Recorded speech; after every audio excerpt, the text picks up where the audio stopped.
Hi mga ka-tiny! So, for today's video, i-share ko sa inyo yung tatlong sign kung ang taong minamahal mo ay nag-cheat na sa'yo.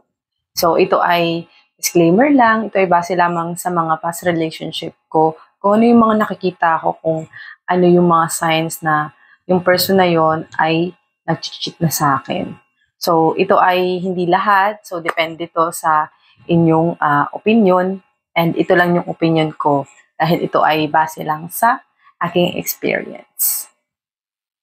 Yung una, ang napapansin ko is nagbabago yung ugali. So, dito pumapasok yung dati ganito siya, nakikita mo siya na ganito siya, consistent siya sa mga ginagawa niya. Tapos suddenly, biglang nagbago na yung pag-uugali niya and how he or she treat you.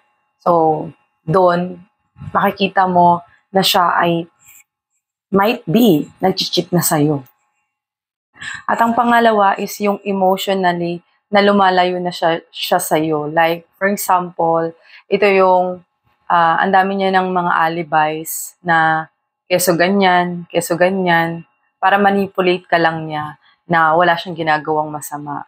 Pero kung tutuusin, siya ay may ginagawang masama. So kapag na-experience nyo yun sa inyong sa taong minamahal ninyo, might be that person is cheating.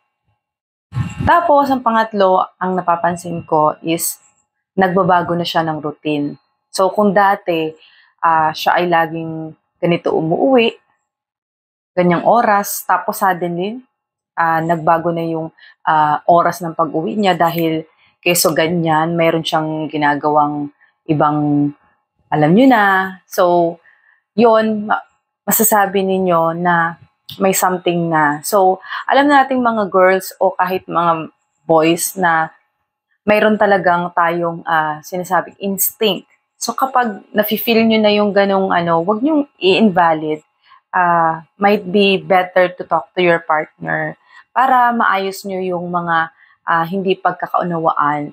Para kung sakali man may something na parang medyo nagkakalabuan na kayo, baka better to talk kasi better na mag-communicate kayo sa isa't isa para maayos nyo yung mga problema o yung mga, alam nyo yung mga insecurities, mga feeling na hindi ninyo ma-feel na, parang nilalamig na siya, gano'n. Pero, yun nga, these three signs could help you to determine kung talaga yung person na yun ay nag-cheat sa'yo.